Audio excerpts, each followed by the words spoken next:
Okay. Oh, so the microphone is a prop in a way. Yes. Well, hello, everyone. Welcome to the Regenerative Business panel discussion here at the Regenerate Tampa Bay event.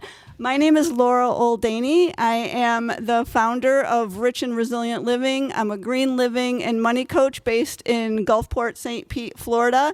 And I'm very excited to be hosting this panel today. So today you'll be hearing from Kendrick Henry of Grow Moringa over at the far end of the table. We've got Desiree Sims from Peas in Love, and I'm going to let them say a little bit more about their business in the discussion. So and we've got Caroline Chomanics from IDEASForUs, and then of course we have Tara Lynn Hubbard, who is here representing TakeMAR, her nonprofit, as well as Wonderfield Farm. So I've got a series of questions for them, and we will go back and forth in the discussion, passing the prop along as we go. All right, so the first question for each of them is, tell us briefly about your organization. What do you specialize in, and what are the products and services you offer? So for the first one, we'll be boring, and we'll start from my right and go down. Hello, as Laura so kindly introduced me, my name's Tara. I'll just speak for time on one business for each answer. So I'll answer for Wonderfield Farm and Retreat. It is a regenerative farm and retreat space about an hour and a half north of Hillsborough County in Citrus County. And we're an agritourism destination. So we are a historic old orange grove, and we've been rehabilitating those groves as well as adding various fruits and vegetables and things for the farm and production side of it. But we also invite people to come and visit, stay overnight. We host events. We allow other people to host events. And that's really exciting for me to basically bring people to the land, which is a 66-acre parcel that's adjacent to a 10,000-acre nature preserve. So it's very beautiful. It's an immersive space where people can come and restore your wonder. That's our tagline. So that is what we're working on. Hi, everybody. I'm Caroline Chomanics, Chief Operations Officer of IDEASForUs. We're a global nonprofit that basically develops, funds, and scales environmental solutions. Our focus areas are energy, water, food waste, and ecology. What that literally looks like is us planting a massive amount of trees. We lead edible landscaping, native landscaping. We're big into the green workforce trainings. So we've done that throughout the state. We do mangrove plantings, and really any project that is what we call an eco-action project that's created and led by local communities to solve these global issues. So yeah, there's many different parts about us that we'll get into, like fleet farming and edible landscapes, etc. Hi, I'm Desiree Sims. I'm the owner of Peas in Love Edible Gardening, based out of St. Pete, Florida. And what I do as an edible gardening company is to help folks in Tampa Bay grow their own food at home, regardless of the size of their growing space or regardless of the amount of their growing experience. And I try to do that in a way that is best for them and both best for the environment. So we focus on organic and regenerative practices. Nice. Thanks. Hi, everybody. My name is Kendrick Henry. I run an agricultural collective. We mostly focus on growing moringa trees. And I'm based out of Plant City, but we are a worldwide organization. I have 400 members across the whole world that are producing and working.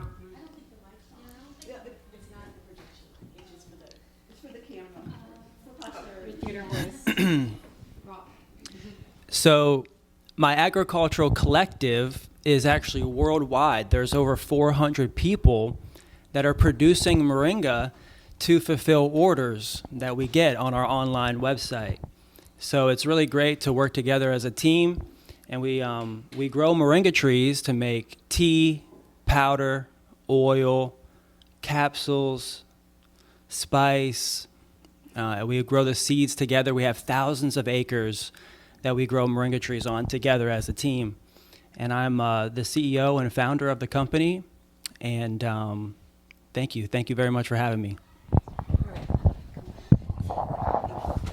All right, and I already realized I already faltered in some of my moderator duties, and I should have made it clear that we have some questions, but at the end of the questions, we will open this up for Q&A. So keep your questions in mind, and we will give you space for them afterwards.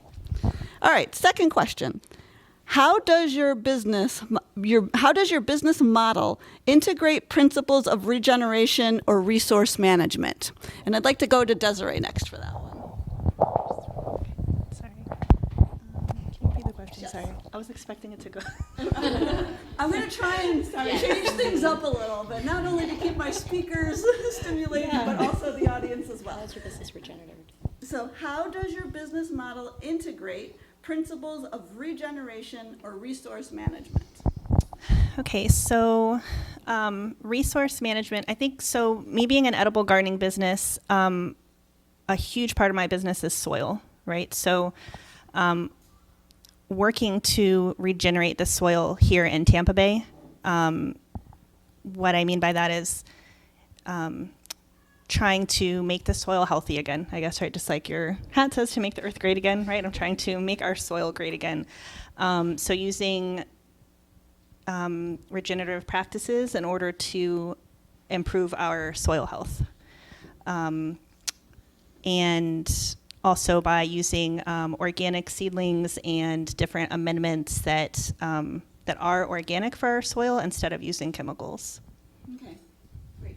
Well, all right, now also taking into mind the reality of our prop. Why don't you go to Kendrick, and it might be a little less awkward to go there. Great, thanks.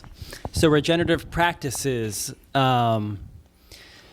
So Moringa itself is a mitigation crop that can be used to clean the soil. So first of all, if it's a dirty landscape or a ground field or a gray field, brown field, we can use it to clean the soil. So that's step one. And another reason why we grow Moringa is because it's a really good pioneer crop. So any kind of barren landscapes, backyards that don't have anything growing in them, Moringa can be brought in, and it helps to create really good soils. It helps to break up the soil, aerate the soil, and it's used highly as a chop and drop, so that way you can regenerate the soil and create more topsoil in that area that might just be sand. So that's some of the regenerative practices. Was there another part of that question? Was that good? No, resource management, but resources? which is similar to what you're talking about. The biggest resource in the collective are the people. And so we need people that are actively working towards regenerating the soil. They're the eyes and our ears. Somebody that comes to me and says, I just want you to do everything for me. I'm not really interested in working with them. I need somebody that is interested, that has skin in the game, that wants to grow the trees and learn about the health of the trees, to maintain the trees. So we're regenerating just the knowledge of working with the land, mostly with the people. So for me, also, it's the people. So we're in about 13 different countries, and the American dollar is incredible to some of these other transfers of currency and various different countries, especially small villages. So if we can fundraise with American fundraising tools to be able to have people in other countries that have their annual salary covered, and they can have that be regenerative for their families, so their job is basically to plant trees with us, or to plant bamboo along riversides that help with erosion, or to help with like reusable pad workshops for women in Nepal, for instance, who are trying to navigate the system when there's a huge stigmatism about women on their periods. Like, that's why I love Ideas for Us, is because we're so flexible, and we're in all these different countries where it can be applied in different ways. And then for resource management, we purchase plants from local nurseries to help support local businesses. We also have our own plant nursery. Everything that we do is basically involves composting and zero waste events. But yeah, I think trying to have a model that can generate enough revenue that we can support people, I think is an important part of it, right? Is like, how can you make it like profitable enough that there's peoples that are, dedicating their lives to this kind of work. So that's what I'm really interested in as like a fundraising person. Yeah, I'll have to to go off this people-centric answer, and for how I'm integrating regeneration and resource management into my projects, I'll answer on behalf of the nonprofit TakeMAR. But what's interesting is my work with Wonderfield has actually fueled the inspiration to start TakeMAR. So my answer here goes for both projects. And that is something like what Ken just mentioned outside, is starting with the zone zero, realizing that this regenerative work is comprehensive. So when we started TakeMAR, More Action for Regeneration, it is an environmental nonprofit, but we really try to focus on the angle of integrating the people. So our kind of mantra is we are nature. So by doing these environmental projects, we're bringing people to the projects. We're bringing people to nature. We believe that when people get more connected with nature, they fall in love with nature, and then in turn, they'll become better environmental stewards themselves. And there is, the psychological and physiological benefits of being in nature that work as well. So it's kind of a comprehensive approach that we feel really excited about. We have a few different projects going on that we allow to bring people to the source and bring people outside, plant trees and get people outside in nature. So that's kind of one of our regenerative principles, as well as the farm, because again, it's agritourism. So we get to bring people to the farm and allow them to experience it and regenerate themselves. Yes. Well, I'm always happy to hear a regenerative conversation steer towards people, because we talk so much about regenerating the planet, but we need to regenerate people as well. The planet is depleted and people are depleted. And Ken, I loved what you said about trauma outside. I think, if we're in permaculture and regenerative practices, we're systems thinkers, and if we don't keep going back to the roots of so many traumatized people, and so many systems that are keeping us trapped in trauma, a lot of our work is just flittering away. We're not really going to be effective. So we're going to go a little bit more into the social side of this in another question, but I'm delighted it's already gone that direction. So I actually originally met Caroline. She's been talking already about the global reach of Ideas for Us, but I met her through the local action of Ideas for Us in St. Petersburg, Florida. So I'm going to start this next question with you, Caroline, to bring it back from the global to the more local. So what strategies do you all at Ideas for Us employ to engage and collaborate with local communities in your bioregion? So we do have an event called The Hive. The Hive is a community think and do tank where people come together and the community can ideate together on environmental challenges in their area. There's usually the whiteboards. We're usually coming up with some ideas and then presenting it to the group and then taking action on that. It's really great for when there's like a local issue that needs to be addressed and there needs to be some solutions that come out of it. Actually, one of our programs that we're very well known for is called Fleet Farming. It's like my baby. And Fleet Farming came out of this community meeting where we were talking about how do we create a local food system when there's no agriculturally zoned land in a city? And that's where we thought the community came up with the idea of I'll donate my lawn, And then that became what's fleet farming. We create agri-hoods out of regular suburban neighborhoods. And then on the other side, here in Tampa Bay, we really like to figure out the needs of the area and help to get things funded. So we, for instance, there's so many amazing environmental groups here. Compared to Orlando, there's triple the amount of environmental groups, and they're all so amazing. A couple that I love is Keep Pinellas Beautiful. They do such a great job. Keep Tampa Bay Beautiful. There's Tampa Bay Watch. There's TakeMAR. Oh my God. There's the Jane Goodall Institute has the Roots and Shoots that are joining over here. There's just so many great groups, and everybody has projects that are wow, that need to get funded, mangrove plantings and tree plantings and whatnot. So part of what I do is I assess the need in the area, and then I try to hopefully get some projects funded. So I don't know if that answers your question, but yeah. Yes.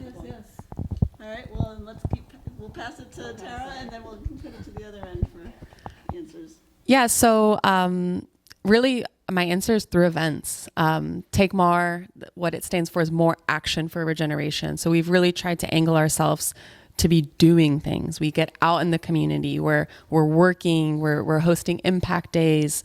We're hosting tree plantings. We're doing regenerative retreats, which is a clinical retreat to actually, Ken, like what you were talking about, bringing people to these natural spaces, doing these different modalities like yoga, meditation, breath work, cold therapy, whole food diet. And through these various events and initiatives that we do in the local Tampa Bay region, we get to connect with the community, and we get to hear about what they're working on and what they want to see in this community. And it's just such a grassroots, on the ground way to hear that feedback loop. A project that we're working on now and just getting started. So I'm actually looking forward to hearing your answers, because it is so important to have that feedback loop of the community when you're building something, to make sure, is this relevant to everyone, and what does the community want? We're working on the project right now is called the Sunline, where we've been doing a lot of work on the Pinellas Trail. We've been doing these native tree plantings, these impact days, where we see this beautiful community resource being neglected, to be totally honest. We really want to see more action, to see more activation happening there, and to make sure that all these different entities like the county and the cities see this as a linear green space and really honor that indigenous native plants that we can be putting there to bring the flora, to bring the fauna, and really help regenerate the communities that it passes through. So this is a big project that we're working on, that we're just getting started, and we're going to start hosting community events along the trail to connect with the various groups that live along the trail, work along the trail, actually commute along the trail, and then integrate those ideas and visions into the larger plan. So that is just getting started. And also, if you guys are interested and want to get involved, definitely reach out, because it's going to be a big project. Like, our vision is bringing the Atlanta Beltline vision to Pinellas County. So when the development happens, which it will, whether we like it or not, we get a say in what that looks like. And hopefully it's nature oriented. That's the goal.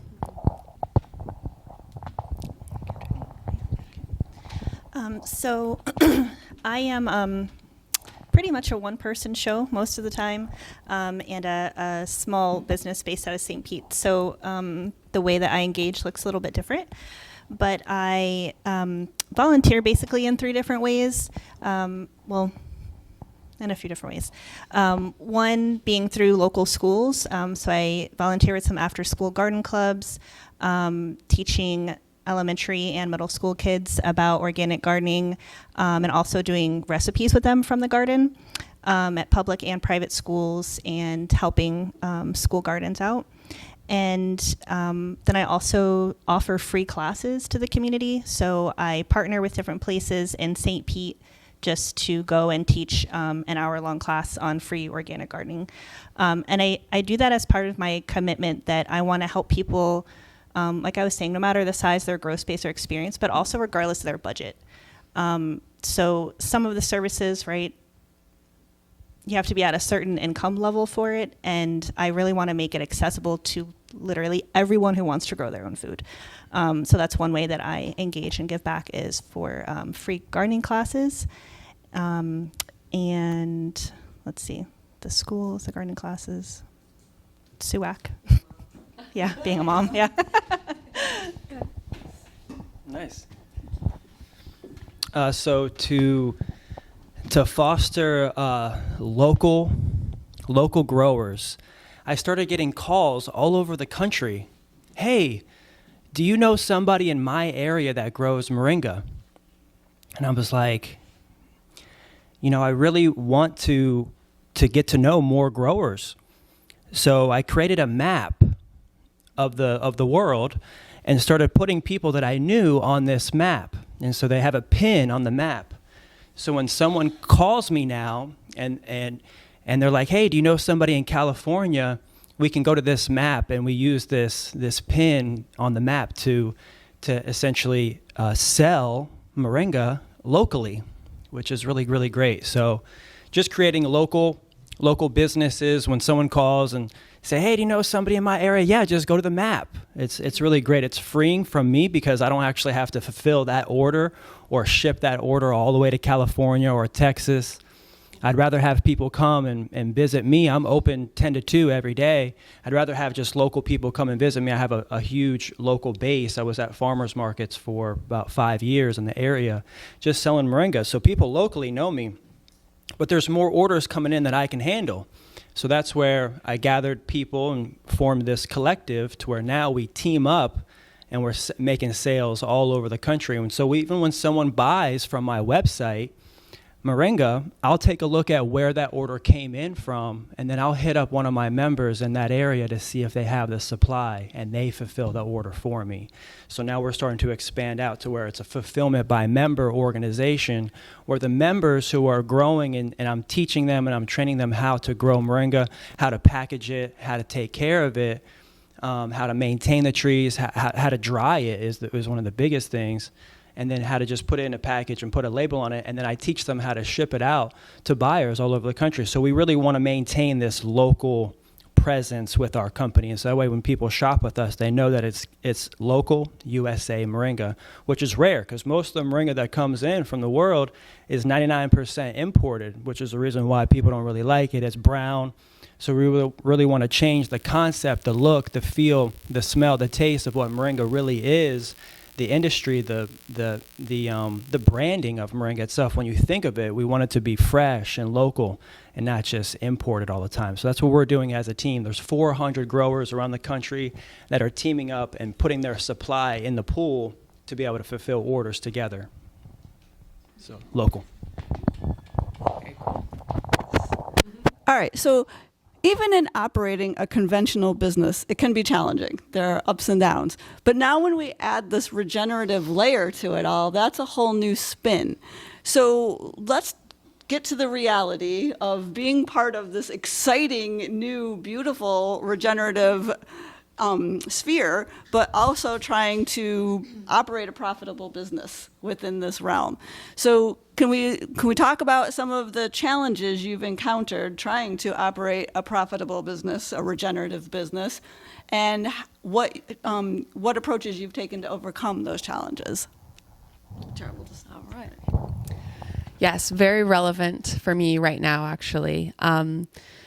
I think I'll speak for Wonderfield because TakeMAR is technically not a business, it's a nonprofit, but I also like to run it like a business. So Wonderfield was a joint venture with my father. Where the farm and retreat is family land. So when I came up with this idea to actualize on this land, it was a joint venture with my father. At the time, this was 2017, 18, I was learning about permaculture and regeneration and sustainability. And I thought, this is awesome. I want to integrate this into this project. I did not have a roadmap. I didn't know what I was doing, but also to be able to bring on a business partner who has been a lifetime entrepreneur in a traditional business sense was mind-numbing. So I think to have a language for it and to have a community who can support you with those roadmaps has been vital. But it's also, it takes determination no matter what industry you're in, because it is new and we are having to kind of create our own roadmaps. But I did use this mind-numbing experience, as an opportunity because it truly has been beautiful. It's regenerated my father and I's relationship in a lot of ways. And I kept coming back to the reality of this beautiful, vision of community on acreage and building, this beautiful project and having, growing our own food. And it felt so like, oh my God, this is amazing. But I'm like, I'm doing it and it's so hard. And I'm in the most rudimentary version of community, which is my family. So being able to, persevere through that and really, develop the need of patience and communication and finding, mutual paths to get us forward was vital. And that's actually informed now when I am employing people and we're going through difficult times, to be able to have that language of this is the vision, this is where we're going. can we get there together? And on the profit side of things, it has been very difficult. You know, you see business owners and you think they're rolling in the dough. That's usually not the case.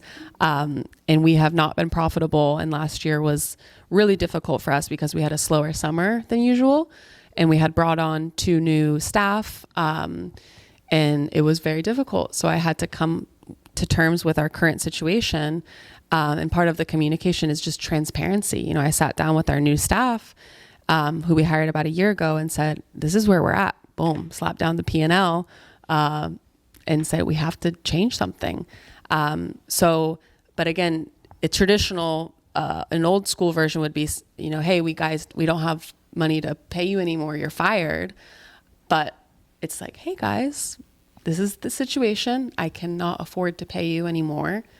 Can we find an alternative path forward? And we're talking through it. We've had our, you know, nicks and speed bumps, but we're doing it. And we're brainstorming together how we can collaborate and how we can build something together with shared resources to support each other into the future. So it's been exceptionally challenging, but I think just being able to, going back to the people focused and having the communication and patience to get through the turbulence, but also into the new future and the vision and the dreamy stuff, but rooted in the reality of, hey, we have to pay our bills and we have to be able to make payroll. It's a dance for sure. Yeah. Well, let's go to Kendrick now. Yeah, sure. Profitability. Oh, it was tough, and it still is. But I've been able to create a space separating, say, the physical products, which it has a lot of overhead. You know, there's a lot of labor involved with that. And I was able to take the 10 years of growing and farming knowledge and turn it into a school. And so that school that I teach essentially is what my growers come into to learn from, to that way they can produce. And it's behind a paywall that now is a recurring revenue stream for me, so that way I can continue to grow the business and have more people employed. And so it's been a great learning experience to have this school. Customer support network it's huge. The people constantly need attention. So having to give it back to them is one of the issues that we find in walking them through the whole process. So going from planting a seed to maintaining the tree, to harvesting it, to drying it, to packing, this is like a 2-year process. So we're having to walk them through years and keeping them in that same mindset, because sometimes people can be squirrels. You know, they run away from something. Oh, it's a great idea. I want to do this today, tomorrow, but then like by the 3rd or 5th day, like, where are you at? Like, I need serious growers. So that's also why the paywall is there, because it helps the money is not for me. The money is for the person that pays it.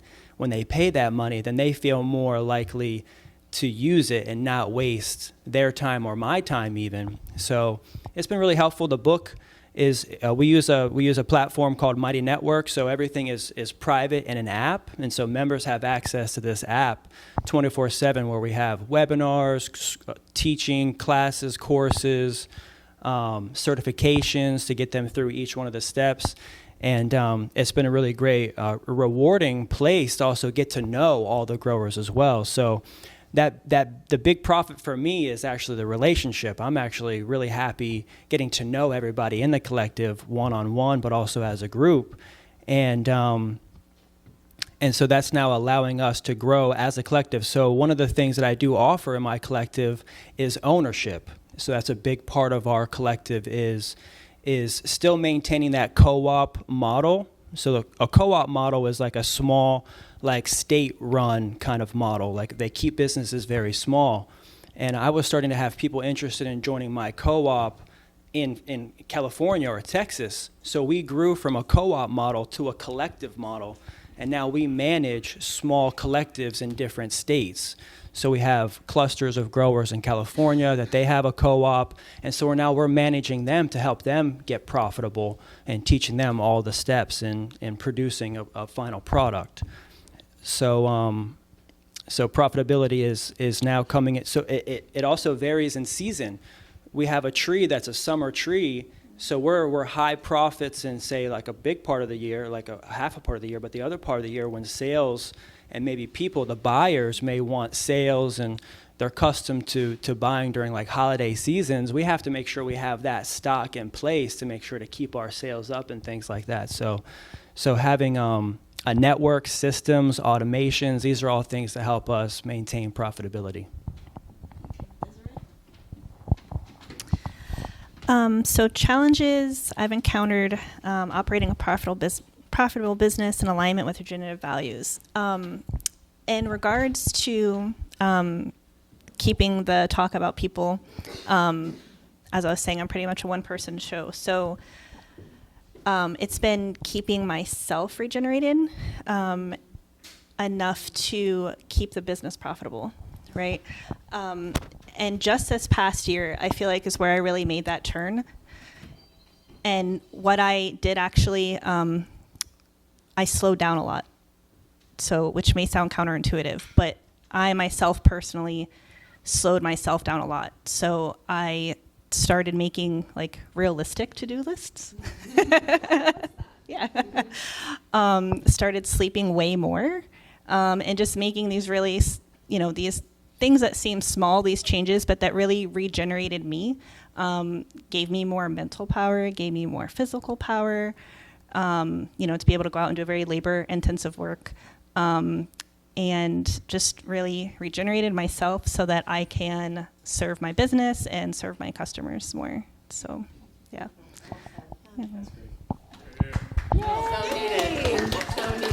Yeah, we forget that we have to be regenerative to ourselves. We can't just be shoveling all day and then depleting our bodies to be able to, do this work. I think that our challenge also is funding. When I started with fleet farming, it was like just the fleet farming program. I was hired as a farmer, and that was in 2015, and we don't value food like at all. Like even if you're killing it at the farmer's market, you're not even going to be able to fundraise, at least from my math, you're not going to be able to even fundraise for a part-time position. And it's a full-time job, farming, right? So we had that problem early on in the beginning, and thank goodness we're a nonprofit, and nonprofits can have services and they can have like multiple revenue streams like a business. It's just different because you don't like profit like a business would profit, which is okay with us, But we had to figure out some creative ways early on to like have people be full-time and have them have like a living, like a fair salary. The first thing that I did was I taught myself how to grant write. And since then, it's been this awesome skill. We also started to get into like appropriation bills with the state of Florida and federal funding. That has been really helpful. We've got into federal grants from the USDA. We have a partnership with the USDA, and they really want to give money to urban farmers. There's actually an incredible grant out right now. That's the EPA Environmental Justice Grant. It's like, if you're a nonprofit, it is like a life-changing grant that's out right now to do a lot of regenerative work. And just like on different revenue streams, like, yes, we can sell produce, but we know that we'll never be able to have more than one part-time staff on that. So we started a landscaping service called Edible Landscapes, and it has been a really great part of our mission while bringing in a lot of funds to support our staff. We do raised bed gardening a lot. We do gardens for schools and community gardens. We do residential, commercial, and having that versus like produce sales has been like really great for like financial sustainability. We also do classes. We've done summer camps. Summer camps are a great idea if you want to take on the liability of that. It's a great thing to do. It's just a lot. But yeah, there's a lot of creative ways. Merch never really worked for us, but I would love to do merch one day. And drop shipping capacity would be wonderful, more than Teespring, which is what we do right now. But yeah, I think just continually like fundraising for people's salaries and continuously like raising what that salary is and growing your team. And all of that for us as a nonprofit has majority been through grant writing, through state and federal funding, and through our services and donor relations. Of course. Thank you. Okay, so after hearing your answer to that brought something else to mind is definitely diversifying your income streams. So I know about a third of the people in here raised their hands that you were interested in getting, like starting a regenerative business. When I first started, the only service that I offered was garden installs, and it was pretty much just 100% me, and sometimes maybe I would hire a friend to help out with the labor part. And since then, I started adding consulting services and garden coaching services to break up your income stream, but also really to care for your body, right? Because there's only so much physical work you could do, and especially during the hot season. We're Florida, so it's like 9 months out of the year. It's a hot season. But really, that's part of the regenerative. And as far as workforce, a way that I help to solve that with needing very part-time labor help. I'm fortunate enough to live close to Eckerd College that has a farm on it. So when I need some help, I hire on people from Eckerd College Farm who are young and fit and excited about farming. All about getting that 1099 work, guys. Yeah. All right, so the next question the answers have come out already in their answers. So I'm going to ask the question, and then I'm going to answer it from my business perspective, because I haven't talked about it that much. So the next question is, how do you prioritize both environmental and social regeneration?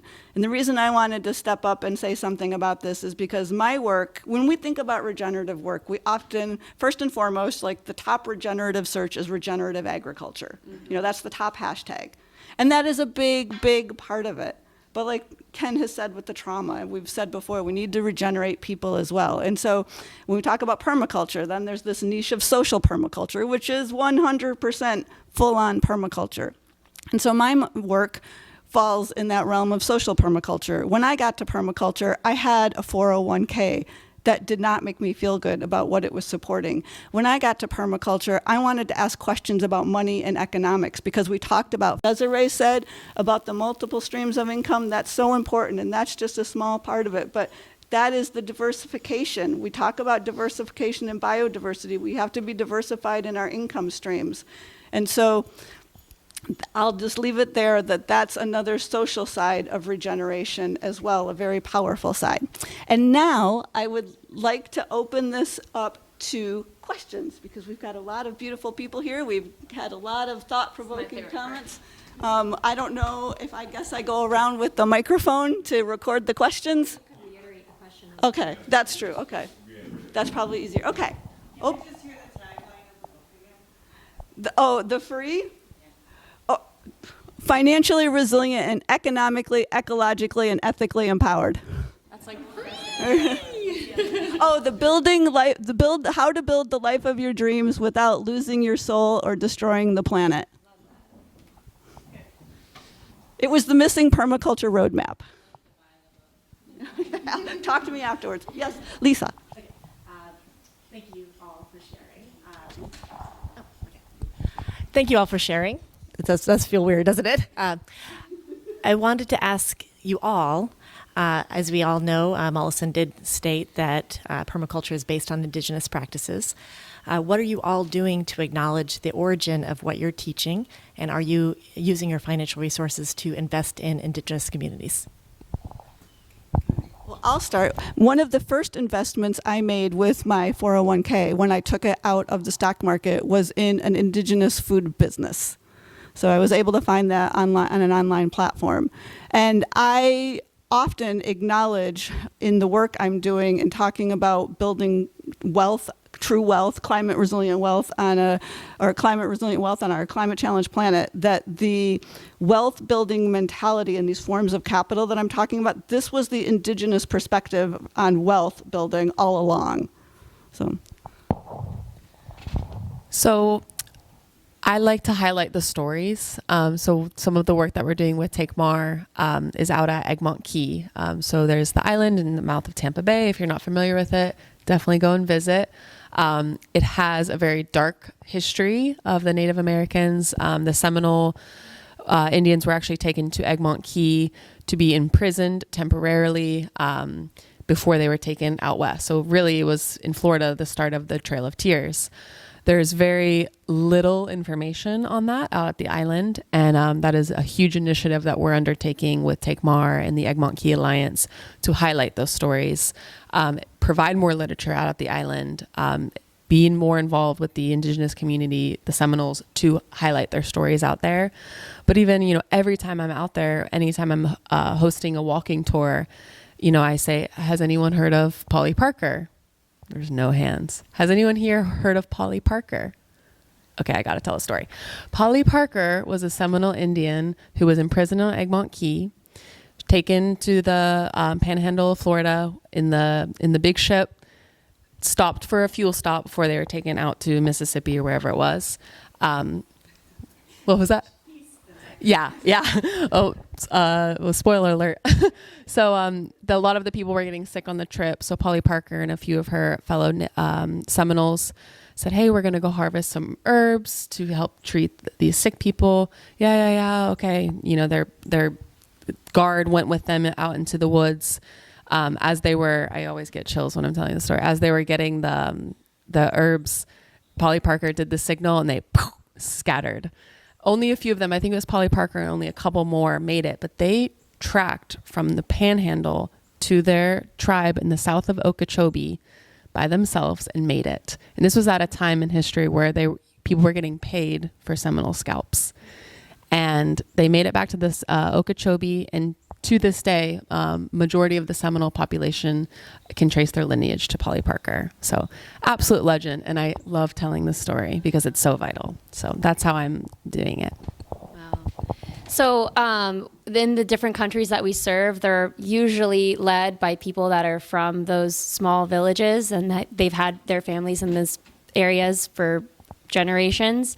And then also here, I think it's good to acknowledge the Native Americans. And sometimes it's hard to do that, right? And, we've invited like groups out and everything like that. But I think it's about respect and acknowledgement of, the land and the people that were here before we were. So I think, you know me personally, Lisa. So I think corporately, as a business, I would say that not directly, probably there's not any, particular things that I do to pay homage to Indigenous peoples.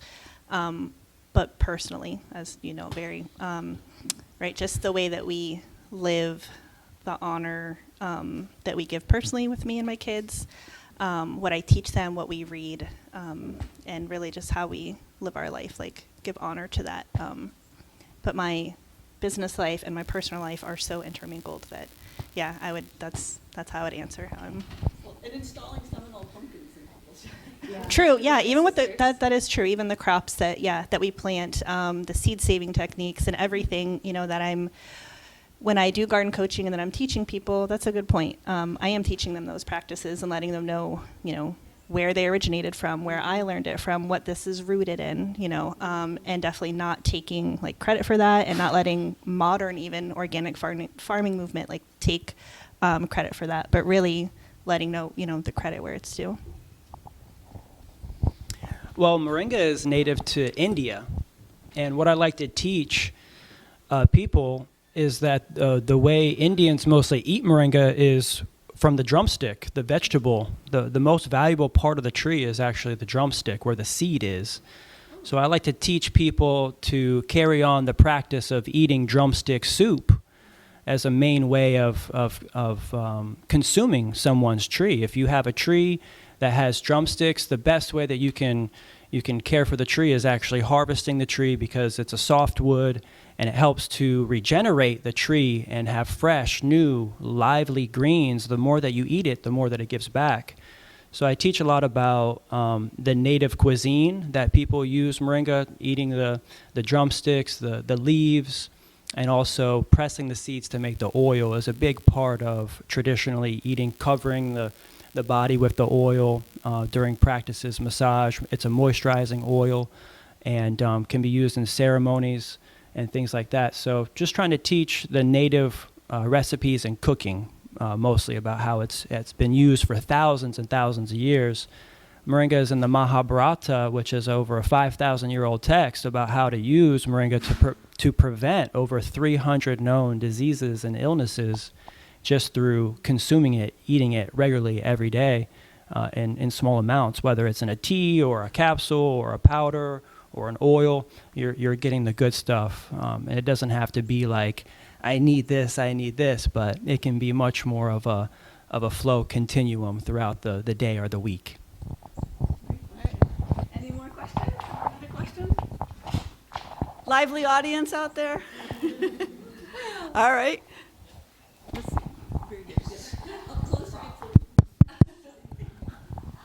Yes, I have a question about the use of the moringa trees that you grow.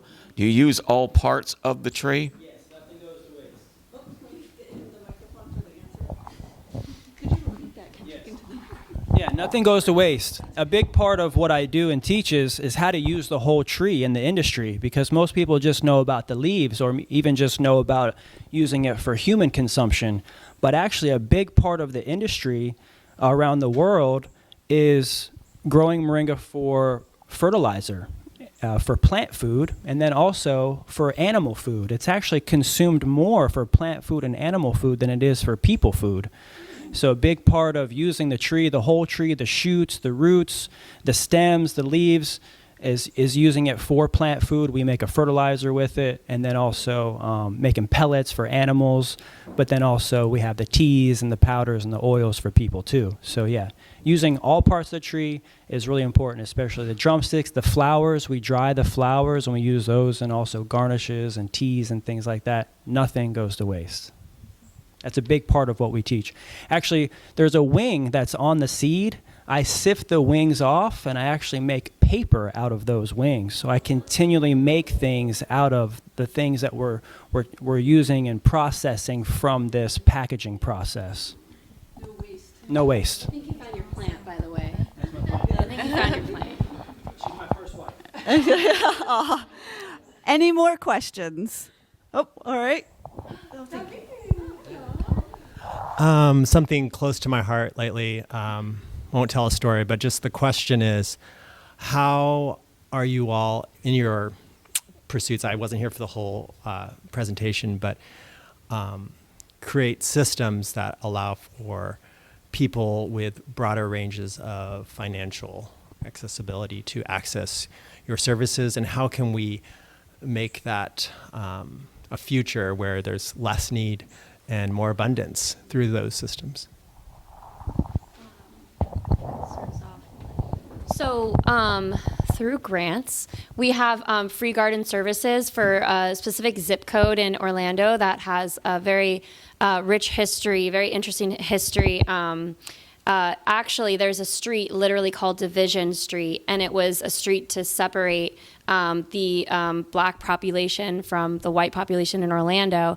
And there's just, I mean, there was a school that recently was put in that community. It was the first school since the 1970s that was installed in this community. So we do our, just like we do our edible landscaping, we have free services for that community. We do free beautification of tree plantings and natives. So we kind of assess the need of which neighborhoods need these services. We write grants and we help to provide that. And the same thing we were thinking about with food. We know that we're not going to really make that much of revenue from produce.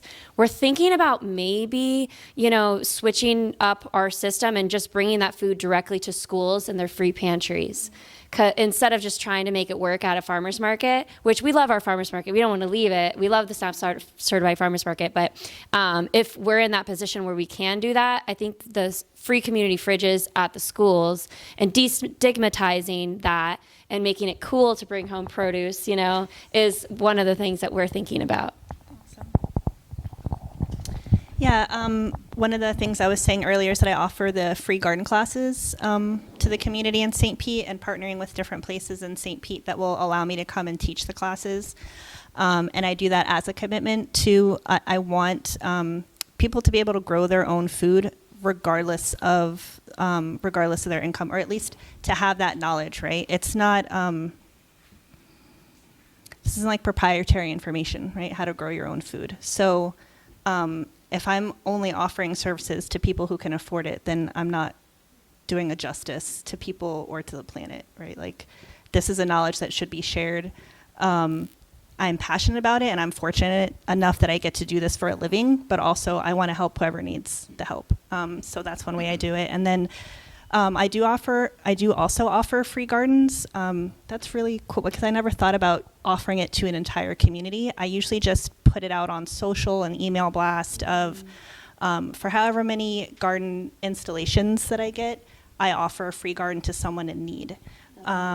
And it's on my website. You know, people can donate it if they want, donate to that cause if they want to help that. And then I just ask people to self-report, like, I'm someone in need and I would really like this garden. That's all it takes, right? And then I ask for community help of sifting through all these these emails, and we pick a person, we pick a family or an ALF, and we go out and we install a vegetable garden along with me and with volunteers. So, yeah. It is noon, so I want to acknowledge that if people want to head on out. I think Kendrick and yes, and Tara are happy to answer the question, but if people need to get on, go ahead and pass the mic. Sure. This is economic. What was it? Economic. Making it accessible. I think that's the rule of a co-op, is to make your pricing affordable for everybody that wants to come in. So I kept that model as well. It's just $25 to get into my school. And then from there, we teach, we educate. You can move up, and there's other layers and other things. Access, like ownership, is another layer. We buy and sell properties together, so we're doing that. We're building assets within our collective. And so John Kohler, actually, he called me and was like, hey, are you ready for this video? Because he had an interview video with me and was like, you need to put something behind a free newsletter or a free book, so that way you get lots of emails. And so I did that, and that really helped to get a lot of emails and a lot of contacts, something free, so like a free book. So I always go back to that. Is always kind of like my marketing is always just get the free manual. That brings in a lot of people, and then they have access to all the things that you do. So we have a free Facebook group. We have a free marketplace. One of the things that people come to me is, how do I make money with Moringa?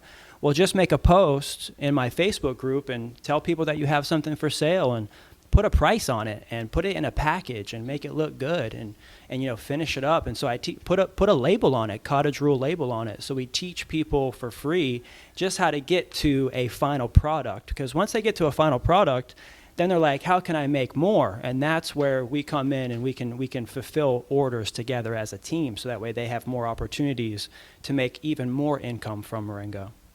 So that's how we just bring people in for free, honestly. We like free, yeah. To be honest, David, this is actually something I'm, dancing with right now. At Wonderfield, I am a part of a group called Regenerative Travel. I just joined this past year, and, talking earlier, there's no roadmap. So I'm trying to join more groups to kind of get that roadmap. And I was on a membership call the other day where there was 2 properties, one in Indonesia, and one in Mexico. I mean, these places were these epic regenerative farms and hotels. And they're like, very primitive bamboo huts and this.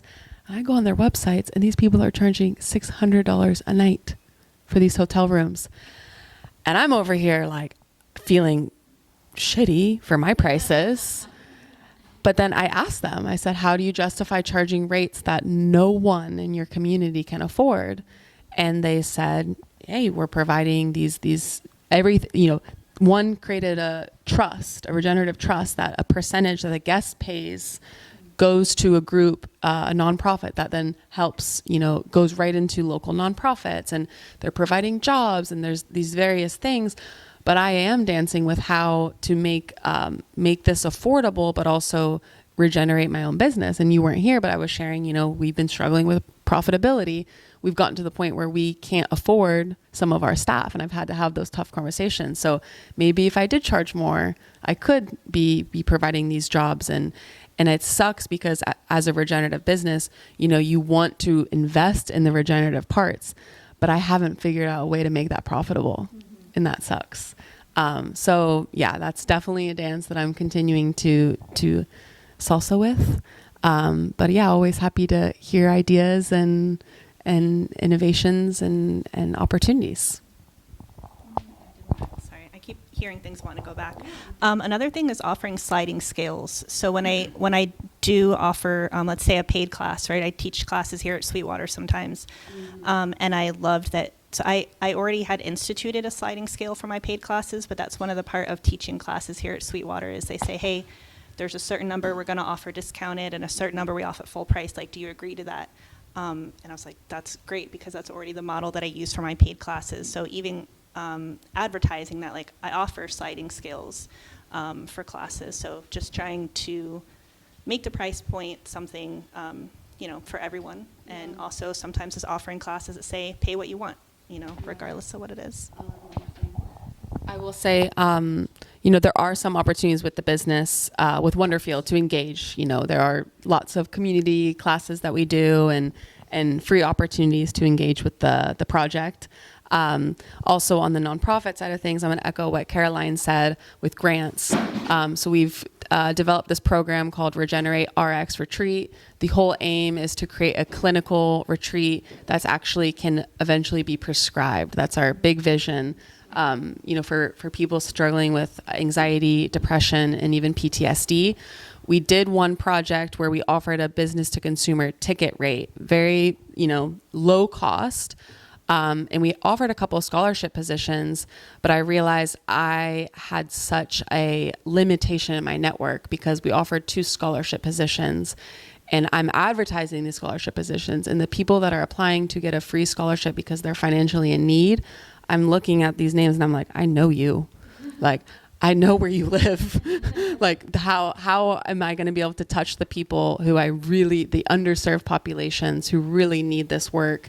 And that's why when we went the grant model. So now to do this program in the future, we're applying for grants. And when we get that money, we are going to go to groups, veterans, domestically abused women, BIPOC youth, these types of groups that don't have access and wouldn't have access to something like this. So grants are also a great way to make affordability. And there's a lot of grants for-profits as well.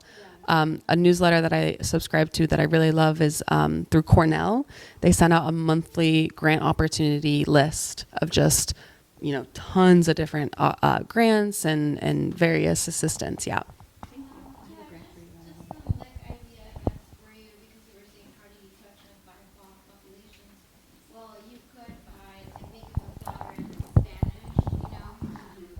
Because a lot of people don't even know you're offering that. They would love to have access, but they can't read. They don't know.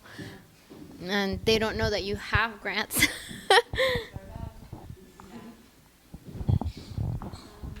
All right. Well, we have kept you, our entranced audience, 7 minutes after the hour. We appreciate you hanging in there with us and your interest in regenerative enterprise here in Tampa Bay. We want to see lots more of them at future events. Thank you.